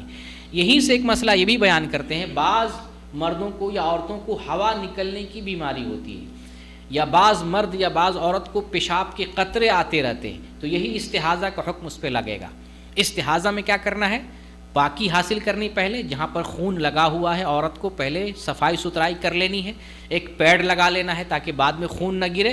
پھر اس کے بعد وضو کرنا ہے، نماز پڑھنا ہے. استحاضہ سے پہلے یہ تیاری کرنا ہے اور پھر اس کے بعد نماز پڑھنا. نماز کے دوران اگر خون آئے تو کوئی حرج کی بات نہیں. یہی سیم کنڈیشن اگر کسی کو ہوا خارج ہوتی ہے برابر وضو کرے نماز سے پہلے اور پھر ایک وقت کی ایک وضو سے نماز پڑھے. اس درمیان اگر ہوا خارج ہوتا رہے جتنی مرتبہ, اس سے نماز پر کوئی اثر نہیں پڑے گا. کسی کو پیشاب کے قطرے آتے ہیں, وضو نماز سے پہلے پہلے صفائی کر لے کپڑے کی جگہ کی, پھر جو ہے اگر چاہے تو پیڈ یا جانگھیا یا کوئی چیز کا استعمال کرے تاکہ پیشاب خارج نہ ہو, نکلے نہ یا نیچے نہ گرے, اور پھر اس کے بعد وضو کرے. ایک وضو سے وہ ایک وقت کی وہ نماز ادا کر لے گا. نماز کے دوران اگر قطرے گرتے ہیں اس سے کوئی فرق اور کوئی مسئلہ پیدا نہیں ہوگا, کوئی مسئلہ نہیں ہے. اچھا, اب جو ہے یہاں مسئلہ یہ ہے کہ استحاضہ کی وجہ سے عورتوں کو جو ہے جو مسئلہ درپیش ہوتا ہے, عورت کیسے جانے گی کہ استحاضہ کا خون ہے یا کس چیز کا خون ہے. تو اس میں 3 کنڈیشن بیان کیے جاتے ہیں, عورت استحاضہ کو کیسے پہچانے. ایک یہ ہے کہ بعض عورتوں کو مستحاضہ معتادہ کہا جاتا ہے, یعنی ایسی عورت جس کو حیض کا جو ہے حیض کے ایام معلوم ہیں, صفات معلوم ہیں. ایک وہ عورت ہے جس کو معلوم ہے ہم کو ہر مہینہ پابندی سے اس تاریخ کو اتنے دن حیض آتا ہے, اور ہمارے حیض کی یہ کیفیت ہر عورت کو معلوم ہے کہ جب حیض آتا ہے اس کا کنڈیشن, اس کی کیفیت یہ ہوتی. وہ عورت کیا کرے گی, استحاضہ کی اگر بیماری میں مبتلا ہے تو اتنے دن جتنے دن عام دنوں میں وہ جو ہے نماز روزہ سے رکتی تھی, استحاضہ کی بیماری لاحق ہو جائے تو اتنے دن جو ہے وہ نماز سے رک جائے گی, روزے سے رک جائے گی. پھر وہ دن گزر جائے غسل کر کے پھر وہ نماز کی پابندی کرنے لگے گی. یہ تو اس عورت کا معاملہ جس کو پتہ ہے ہماری حیض کی حالت یہ ہے, کنڈیشن یہ اس کو معلوم ہے. ایک وہ کنڈیشن ہوتی ہے جو غیر معتادہ ہے, جس کو عادت معلوم نہیں ہوتی ماہواری کی, کہ ماہواری جو ہے کبھی پہلے آ گئی کبھی بعد میں آ گئی, وہ معلوم نہیں ہوتی ہے. تو حیض کی جو صفات ہیں ان صفات کے ذریعے عورت پہچان سکتی ہے کہ یہ حیض ہے یا استحاضہ ہے. اور میں نے حیض کی 3 صفات آپ کو بیان کر دیا. کون کون سے؟ حیض کا رنگ کالا پن ہوگا, سیاہی مائل ہوگا, اور اس میں کیا ہوگا, گاڑھا پن ہوگا, اور کیا ہوگا, اس میں بدبو ہوگی. اس کے ذریعے عورت حیض کو پہچان سکتی. یہ صفات نہیں ہے, اگر دوسرے صفات کے ہوں تو اس کو استحاضہ بیماری کا خون مانے. اور نفاس کا مسئلہ تو صرف توالد کے تعلق سے, اس کا مسئلہ دوسرے مسائل میں نہیں ہے. معاملہ جو خلط ملط ہوتا ہے یہ حیض کا اور استحاضہ کا مسئلہ خلط ملط ہوتا ہے. تو یہ دوسری کنڈیشن ہے. تیسری کنڈیشن ہے, کچھ عورتیں ایسی ہیں جن کو حیض کے صفات نہیں معلوم ہو پاتے ہیں, جن کو ایام حیض کی تمیز نہیں ہوتی ہے. تو اب یہ عورت کیا کرے, تو ایسی عورت کے لیے دشواری پیدا ہوتی, پریشان ہوتی رہتی. تو ان ایسی عورت کو چاہیے کہ ڈاکٹر سے رجوع کرے, اس سے پوچھے, اس کی کیفیت جو ہے بیان کرے, میڈیکل ڈاکٹر سے پوچھے, رابطہ کرے کہ اس قسم کا جو ہے خون آ رہا ہے, ہمیں اپنے پیریڈز کا کیسے اعتبار کرنا ہے, یا اہل علم سے جو ہے رابطہ کر کے اپنے اوصاف کو بیان کر کے وہاں سے رہنمائی لے سکتی. دونوں جگہ سے, میڈیکل سائنس سے بھی مدد لے سکتی ہے, یا عالم کے سامنے اپنے مسائل کو بیان کر کے وہ رہنمائی لے سکتی ہے. اور باقی جو ہے حیض کی نفاس کی حالت میں جو ہے عورت تمام عبادات کو انجام دے گی. تو مسئلہ خلاصہ یہ ہے, استحاضہ کا مسئلہ ہے. استحاضہ والی عورت تمام جو ہے عبادات کا کام کرے گی. نماز سے پہلے اس کو پاکی حاصل کرنا ہے, یعنی جگہ کو بھی پاک کرنا ہے, شرمگاہ اور جہاں جہاں خون لگا ہوا ہے, کپڑے میں بھی جہاں جہاں خون لگا اس کو بھی دھل دینا ہے, صاف کر لینا ہے. پھر اس کے بعد وضو کرنا ہے, اور وضو سے پہلے پیڈ لگا لے تو اچھا ہے تاکہ خون نہ گرے زمین پر. پیڈ لگا لے, وضو کرے, اور اس کے بعد ایک وقت کی ایک وضو سے ایک وقت کی نماز پڑھے. اور دوسرا مسئلہ یہ ہے, بعض علماء کہتے ہیں کہ استحاضہ والی عورت کو ہر نماز سے پہلے غسل کرنا ضروری ہے. تو غسل کرنا ضروری نہیں, صرف وضو کرنا چاہیے. نماز سے پہلے وضو کرنا ہے, ایک وقت کے وضو سے ایک وقت کی نماز, جتنی نماز پڑھنا چاہیں, سنت, نفل, وتر, جتنے بھی نفل, ایک وقت کی نماز ایک وضو سے پڑھ سکتے ہیں. دوسرے وقت کی نماز پڑھنا چاہے تو سیم کنڈیشن ایسے ہی, پہلے صفائی کرے, پیڈ لگا لے, وضو کرے, اور پھر اس کے بعد جو ہے وضو کر کے ایک وقت کی ایک وضو سے نماز ادا کرے. تو یہ استحاضہ کا مسئلہ تھا. تو یہ ہم نے جو ہے غسل کے احکام مسائل اور طہارت کے احکام مسائل آپ کے سامنے بیان کر دیا. اللہ رب العالمین سے دعا کرتے ہیں اللہ تعالیٰ ہمیں پاکیزگی حاصل کرنے اور سنت کے مطابق عبادت انجام دینے کی توفیق عطا فرما. بار الہ ہماری تقصیر کو معاف فرما دے اور ہم سب کا خاتمہ ایمان پر فرما. آمین. وآخر الدعوانا الحمد للہ رب العالمین. جی جی جی پاک ہو جاتی ہے تو غسل کر کے کیا کرنا چاہیں تو وہ بھی ناپاکی ہے, وہی حیض کے پاک ہونے کے بعد کوئی مسئلہ نہیں. ہاں, پاک ہونے کے بعد وہی سیم حیض کا جو معاملہ ہے نا, ہاں 40 دن نہیں پورا کرنا. جو حیض کا مسئلہ ہے نا، حیض سے عورت پاک ہو گئی، غسل کر لیا، غسل کرنے کے بعد ہم بستری جائز ہے، وہی نفاس کے اندر بھی ہے. نفاس سے اگر عورت پاک ہو گئی، غسل کر لے تو غسل کرنے کے بعد اب جماع جائز ہے. 40 دن پرانا ضروری نہیں. جب نماز جو ہے پڑھنا شروع کر دے گی تو جی نہیں ایسی بات نہیں. پاک ہو گئی ہے تو جب جماع کرنا ایک حلال عمل ہے، جیسے عبادت کرنا ایک حلال چیز ہے، تو جب وہ عبادت کر رہی ہے، کر سکتی ہے، تو جماع بھی جو ہے کر سکتی ہے. اس میں کوئی حرج نہیں. اس میں کوئی اگر کوئی فتویٰ اگر آپ کے سامنے ہو تو مجھے بھیجیے گا. لیکن اس میں کوئی یہ مطلب میری نظر میں کوئی اختلافی چیز ہے ہی نہیں. جب نماز پڑھ سکتی ہے، نماز سے بڑھ کر کوئی عبادت ہی نہیں ہے. روزہ رکھ سکتی، روزہ سے بڑھ کر کوئی عبادت نہیں ہے. یہ جماع تو اس سے جو ہے ثانوی درجہ، چھوٹا سا نچلا درجہ. عبادت حیض کی حالت میں طواف رک جاتا ہے، بند منع ہو جاتا ہے، تو اس میں کوئی حرج کی بات نہیں. اختلافی چیز میری نظر میں نہیں ہے، لیکن اگر ہے تو مجھے آپ بھیجیں گے، انشاءاللہ میں دیکھتا ہوں کس پس منظر میں انہوں نے کیا کہا. نہیں، غسل کے وقت کپڑا ہونا ضروری نہیں. اگر بدن آدمی کو مرد کے لیے سطر سمجھ لے، مرد کا سطر کیا ہوتا ہے؟ یہ جو ناف ہے، اور ناف اور گھٹنے کے درمیان، یہی صرف مرد کا سطر ہے. یہ جو ہے عام پبلک میں بھی اتنا ہی ڈھکیں گے، اور اکیلے میں ہے تو اگر کپڑا بھی نکال لیے تو کوئی حرج کی بات نہیں. اگر نہا بھی رہے، اگر کپڑا اتار کے بھی اگر نہا لیے، اور اگر وہ ایریا چھپا ہوا ہے، ڈھکا ہوا ہے، دروازہ لگا ہوا، تو کوئی حرج کی بات نہیں. وضو کر سکتے ہیں، غسل کر سکتے ہیں. جی جی شاور سے بھی ڈال لیں 3 مرتبہ جو ہے اس پہ ڈاب کے جو ہے کچھ کریں، سسٹم نکالیں. کرنا تو پڑے گا کچھ.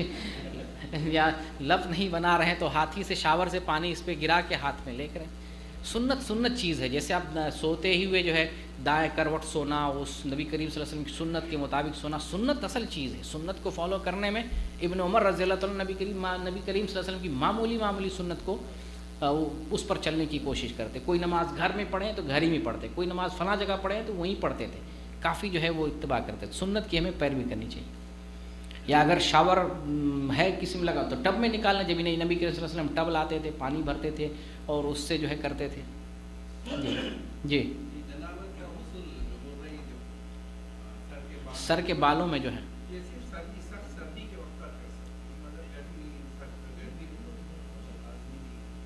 یہ ہمیں پانی کے جڑ میں اگر پہنچ جائے تو کافی رہے گا. جیسے 3 لب پانی لیے، اسی میں اگر آپ نے انگلی سے جو ہے خلال کر لیا، یا 3 لب پانی لے کے اگر اندازہ ہو گیا کہ آپ کے جڑوں میں پانی چلا گیا، یا پسینہ تھے، پانی کے جڑ، بال کے جڑوں تک پانی پہنچ جائے، یہ ضروری ہے.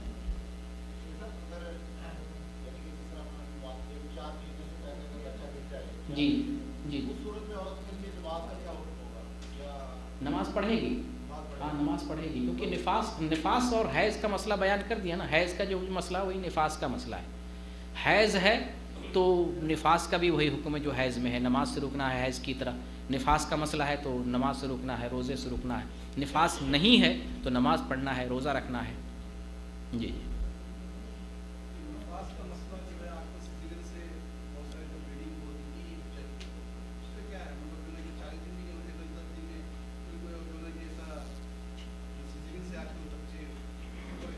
آپریشن سے تو اگر جتنے بھی دن ہو جائے نا، جتنا خون آئے اتنے ہی دن مانا جائے گا. اگر 2 ہی دن خون آئے کسی کو، 2 دن میں اگر 2 دن کے بعد بند ہو گیا، پاک ہو گئی، غسل کر کے وہ نماز پڑھے گی. اس کا کوئی مسئلہ نہیں. خون اصل معاملہ خون کا ہے. خون آئے تو رک جانا ہے، خون نہ آئے تو نماز پڑھنا ہے. جی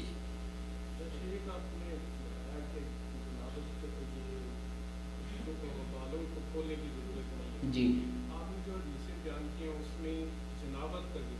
جی لیکن ہم نے سن رکھا ہے کہ نفاس اور حیض کے لیے بال عورت کو کھولنا. یہ اختلاف، اس میں اختلاف میں نہیں بیان کیا. بعض علماء کہتے ہیں کہ عورتوں کو چوٹی کھولنا ضروری ہے، اور بعض کہتے ہیں جو ہے فرق کرتے ہیں حیض کا غسل اور نفاس کا غسل. اس میں جو اصل مسئلہ ہے وہ بال نہ کھولنے کا، جو سیدہ عائشہ والی صحیح مسلم کی 331 نمبر کی حدیث میں نے بیان کیا. سیدہ عائشہ جو تعجب کرتی ہیں عورتوں کو غسل میں، یا عام غسل ہے، وہاں غسل جنابت ہی نہیں، عام غسل ہے کہ غسل میں عورتوں کو کہتے ہیں بال کھولنے کے لیے. ان کو کیا ہو گیا، ان کو وہ بولیں کہ جو ہے اپنا بال ہی کٹا دیں پھر. ہاں جبکہ میں جو ہے غسل کرتی تھی تو جو ہے ایک ہی ٹب سے جو ہے غسل کرتی تھی، اور 3 لپ اپنے سر پہ جو ہے پانی لے لیتی. وہ عام غسل کا تعلق ہے. جی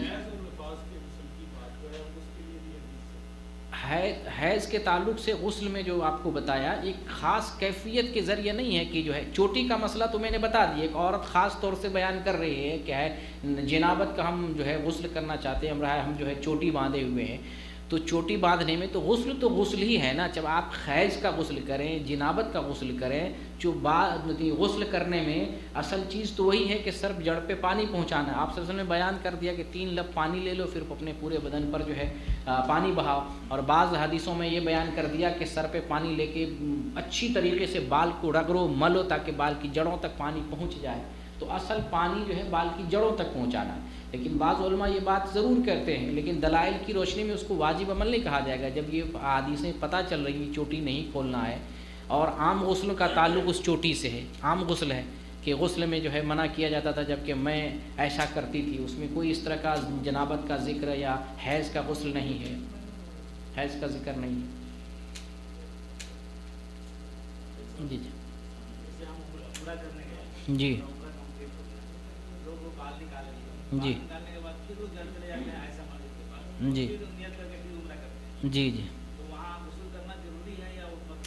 غسل تو پہلی بار بھی ضروری نہیں ہے، پہلی بار جب بھی عمرہ کریں گے اس ٹائم بھی ضروری نہیں تھا، پہلا تو مسنون ہے، عمرہ کرنے سے پہلے یا حج کرنے سے پہلے سنت ہے آپ غسل کریں۔ باقی جو دوبارہ مسجد عائشہ چلے جاتے ہیں یہ جو ہے سنت کی مخالفت ہے۔ آپ نے ایک سفر کیا تو ایک عمرہ کرنا چاہیے، بار بار عمرہ نہیں کرنا چاہیے۔ آپ جس دن جمعہ کی نماز پڑھ لیتے ہیں، کیا پھر سے جمعہ کی نماز پڑھتے ہیں؟ آپ فجر کی نماز پڑھتے ہیں، بولتے مولانا ہم دوبارہ فجر کی نماز پڑھیں گے۔ اتنی بڑی بڑی عبادت، فجر کی نماز، ظہر کی نماز، عصر کی نماز، اتنی بڑی بڑی عبادتوں میں اتنا شوق نہیں ہوتا، جبکہ عمرہ جب کر لیے رہتے زندگی میں پھر اتنی جھٹ پٹ، اتنی جلد بازی کیوں ہوتی؟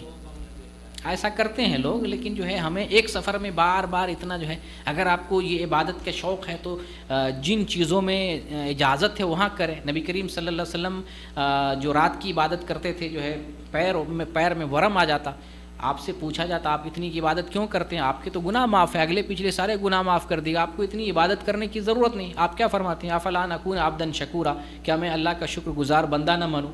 تو جہاں اجازت ہے وہاں کریں نا، ساری رات عبادت کریں، عبادت پہ عبادت کریں، پیر تھکا لیں۔ تو جہاں اجازت ہے وہاں نہیں کرتے ہیں۔ عمرے پہ عمرے کرنے والا ایک رات تہجد نہیں پڑھا ہوگا، لیکن بار بار جو ہے وہ مسجد میقات جا رہے ہیں، مسجد عائشہ جا رہے ہیں۔ تو ایک سفر میں ایک سنت ہے وہ پورا کریں، الا کسی کے ساتھ عذر ہے، کوئی دوسرے ملک سے آیا پھر دوبارہ ریٹرن چلا جائے گا، دوبارہ آئے گا نہیں، والد وفات پا گئے ہیں یا والدہ وفات پا گئی ہیں، ان کی طرف سے کر لیتے ہیں تو کوئی مسئلہ نہیں چلے گا، اس وقت آپ مسجد عائشہ جائیں۔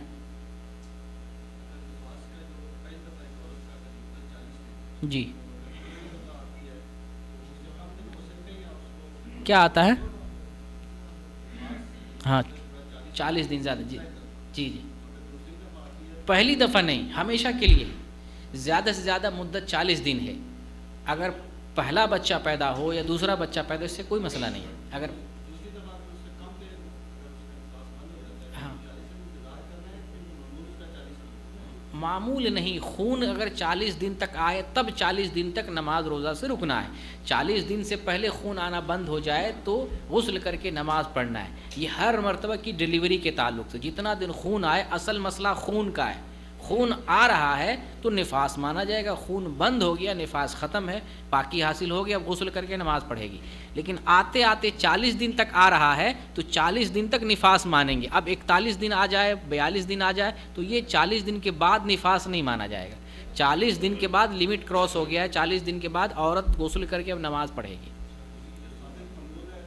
سابق اس میں معمول نہیں، معمول حیض میں عام طور سے آتا ہے، لیکن حیض میں بھی اگر کسی عورت کو کسی مہینہ 3 دن حیض آیا، کسی مہینہ 4 دن حیض آیا، خون آیا ہے تو حیض ہی مانا جائے گا۔ اصل اعتبار خون کا ہوگا، اصل اعتبار خون آنے کا ہوتا ہے۔ جی جی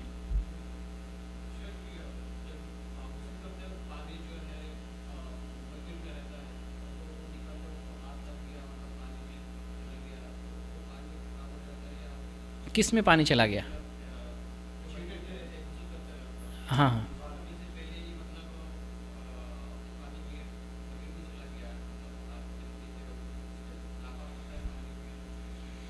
نہیں سمجھا، آپ شاور سے نہا رہے ہیں یا بکیٹ سے نہا رہے ہیں؟ ہاں اس میں کیا مطلب یہ کہ اگر ہاتھ کا پانی جو ہے چھینٹا اس میں چلا گیا کوئی حرج کی بات نہیں. آپ ہاتھ بھی ڈالتے ہیں, اس ہاتھ سے پانی لے کے نبی کریم صلی اللہ علیہ وسلم اسی ہاتھ سے پانی ڈال کے پھر جو ہے سر پہ ڈال رہے ہیں, پھر وہی ہاتھ ڈال رہے ہیں, تو ہاتھ میں بھی تو پانی لگا ہوا کہ نہیں, ہاتھ یوز ہوا, ہاتھ میں پانی لگا ہوا ہے, پھر ہاتھ اس میں ڈال رہے ہیں, پھر ہاتھ اس میں ڈال رہے ہیں, اس میں کوئی مسئلہ نہیں, کوئی حرج کی بات نہیں. جی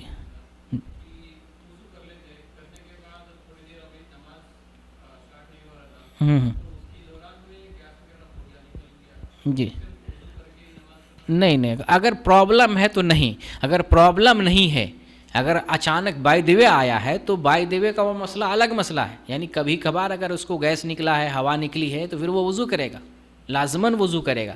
جس کو پرابلم ہے استحاضہ کی طرح برابر کنٹینیو, میں اس کا مسئلہ بیان کیا ہوں.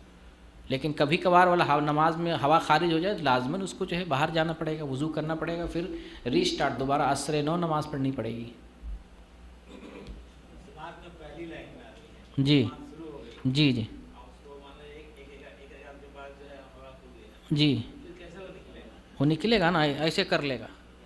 ایک پہچان بتایا ہے نبی کریم صلی اللہ علیہ وسلم نے, ناک پہ ہاتھ رکھے, اتنی لمبی لائن سے آپ درمیان سے گزر سکتے ہیں, اس میں کسی نمازی کو کوئی ڈسٹرب نہیں, آپ جو ہے درمیان سے گزر سکتے ہیں. اور اس کے لیے بہتر یہ ہے کہ پہلی سب سے آپ کراس کر کے سب سے لاسٹ میں چلے جائیں. ہاں اس کو بھی تو لگانا ہے نا, اللہ تعالیٰ نے دیا ہے نا ہم کو, تو پہلی سب سے نکل کر کے آپ دیوار کے پاس چلے جائیں, آپ دیوار کے پاس سے آپ جو ہے نکل جائیں, پوری سب کے درمیان سے ہی نہیں نکلنا ہے.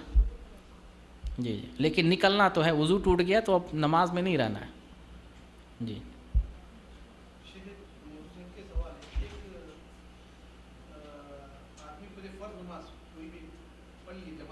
جی جی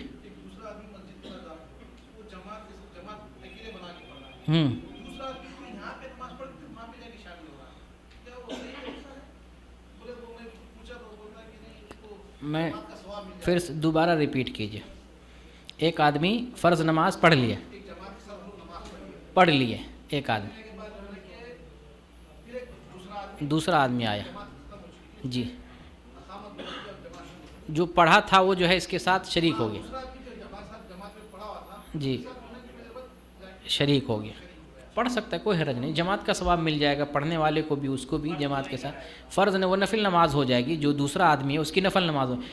معاذ بن جبل رضی اللہ تعالیٰ عنہ نبی کریم صلی اللہ علیہ وسلم کے پاس عشاء کی نماز پڑھتے تھے, آپ کے ساتھ عشاء کی نماز پڑھتے تھے, جماعت سے نماز پڑھتے تھے. پھر آپ اپنی قوم کی طرف جاتے اور قوم کو وہی نماز پڑھاتے تھے جو آلریڈی وہ پڑھ چکے تھے. یہ نماز ان کے حق میں نفل ہو جاتی تھی, پہلے پڑھتے تھے ان کا فرض ادا ہو گیا, دوبارہ وہ جو پڑھاتے تھے تو ان کے حق میں وہ نماز نفل ہو گئی. کوئی مسئلہ نہیں, امامت کا بھی اور جو ہے غیر امامت کا بھی جماعت کا ثواب مل جائے گا. جی جی اس میں, ہاں اس میں کوئی مسئلہ نہیں. جی بارک اللہ فیک. باقی سوال جواب کے لیے گروپ ہے, اگر سوال ہو تو آپ گروپ میں